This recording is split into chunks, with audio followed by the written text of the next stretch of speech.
This gospel has always been a difficult one to preach on and to hear. When I read it, the first thing that happens to me is I get this flashback to Thanksgiving's past. And I think, oh, Martha, I know exactly what you're going through. You know, I want to stand up for her. Martha, I get it. I feel your pain. We have all, male and female, been Marthas at least once in our lives, probably been more. It's not an easy place to be. I remember at Thanksgiving, it all started out well enough. I was so glad the family was coming and friends, and we were going to have a lot of people in the house and have a good time. And the morning of Thanksgiving, I'm happy. I prepared as much as I could early so that I didn't have to do it all at the end. And then I'd visit for a while, and then it came time to start the meal. And there I was, starting the meal. So I left everybody having a good time. Anybody relate to this? Yeah. So I left everybody having a good time, and I went to the kitchen. And I am trying to think, well, let's see. I already have the turkey in, so now I have to figure out when I can put the potatoes on so it matches up with the turkey, and then I can't do the gravy until the turkey is done. And then I reached the point of distraction, as Martha did. Sweat stripping off of me. I'm starting to resent the fact that anybody even came here. And I wanted to just put the food on the table and say, oh, just eat it. Honest to goodness, it was so awful. I did not have a good time. You know, so every time I read this, it takes me back. And we all know what it's like to have to do something on your own. If you get kind of cranky, it's like I'm all by myself. This isn't right, it's not fair. Anyway, so I had to get through my own angst before I can even research the gospel because I was too busy getting wound up over Thanksgiving's past. Anyway, so I read the gospel, and as we know, Jesus and his disciples are coming to Bethany, where Martha and Mary and Lazarus live. Evidently, Martha is the head of the house. So they're going through, and I'm sure that Martha and Mary greeted Jesus with open arms. His disciples, come on in. We'd love to have you here, Jesus. And of course, I'm sure Jesus was thinking that his face was set toward Jerusalem. And he was thinking perhaps that this might be his last visit with his dear friends. We don't know. So anyway, the day goes on, and Jesus and Mary are, I picture, in some kind of a living room. I don't know how the house was set up. I picture that they were there. Jesus was talking to Mary, who was at his feet, listening. This was kind of out of bounds, because no one should sit at a rabbi's feet but a man. And a woman's place was in the kitchen. So it was kind of out of the ordinary. And I imagine Martha clanging pots and pans and banging around the kitchen, and she's starting to reach that fever pitch. You know, I've got 15 disciples, I've got Jesus, I've got these people, all these people are coming, what am I going to do? And so, she's trying to figure out how to time the lamb with the bread, with the hummus, with the dates. I don't know how it all worked, but I understand how she was feeling. And so Martha comes out, and by George, as Jesus said, she is worried and distracted. She has reached the end of her rope. And what she does kind of breaks the rules of hospitality. You never ask a guest to intervene in a family member, in a family dispute with another family member. You never do that. You never embarrass someone in the family in front of a guest. So she was kind of out of bounds, but remember, she's in a fever pitch. She's worked herself up into a froth.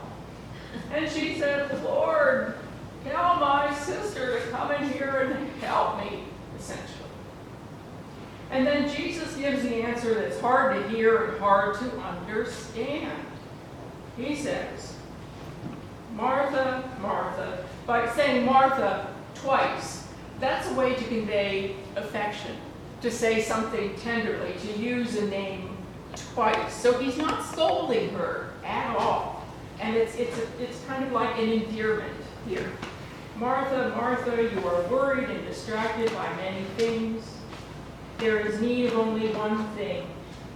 Mary has chosen the better part, which will not be taken away from her. And on first reading, I'm thinking, what? What is this? What is this? He is saying, and rightly so, that Mary is distracted and worried. He can see that she's having such a hard time. He acknowledges that. And in our ears, we would like to hear Jesus say, oh, Martha, come sit with us for a little while, and then we'll all go in the kitchen to help you. I was hoping for an answer like that, because cooking is love in action, being together. I wanted Jesus to acknowledge Martha's pain and to kind of work it out and make it all better. But he didn't. He didn't. Here it is. You're worried and distracted. You only need one thing. Mary has chosen the better part. And I kept thinking, the better part of what? The better part of hospitality? I don't know. The better part of the roles of women. They should be here being disciples. The better part. The better part of me. It's a tough one. And I didn't want Jesus to say all that, but he did. We want to soften him. We want him to be tender and gentle. So I had to churn all this over the last week. I had to figure this one out. I'm not sure I'm satisfied with what I landed on, but it's the best I can do. What I see this as, it's not a story about Martha needing help in the kitchen. It's not about that. That triggers all of us, but it's not about her needing help in the kitchen. This story is kind of on a different plane. We have to take it out of the common, the mundane, and see it as two ways of being. Martha had invited Jesus, welcomed him into her home, into her life. Come, Jesus, good to see you. Come, be with me. Come to my house. Let's enjoy the day together. Come. She had invited Jesus in, but she had excuses for why she couldn't sit with him, for why she couldn't be with him. Jesus, I've got to go get the drinks for everyone. I'll be right back. And she gets all the drinks for the disciples. Jesus, I've got to start the lamb. I'll be right back. Jesus, I have this to do. Jesus, I have that to do. And finally, she just stays in the kitchen. I have to do all this stuff. Jesus, I'm glad you're here, but I'm missing you altogether, essentially. I'm distracted. I'm worried. I'm missing you, Jesus. You have entered my life. You have entered my home and heart. And I keep saying, yes, but. Yes, but. She wants very much to be with him. She loves him as much as Mary loves him and he them. But the problem is that Martha, like all of us, when we get worried and distracted by anything, tend to put God kind of on hold a little bit. It's like, oh, I got to take the kids to school, and then I got to do this, and then I got to go to that meeting, and I got to take work, and I have to share the presentation, and then I'm on call, and I might have to go in. So I'll have to get takeout, and then, if I do the dishes, I can do my home study course. All of that is fine. Jesus is not saying that we can't cook food for love. Jesus is not saying you can't have a life. But Jesus is saying, if you invite me into your life, into your heart and home, you need to keep me near to you. Don't go away while I'm waiting for you to come and sit at my feet. Don't go away. My time is limited.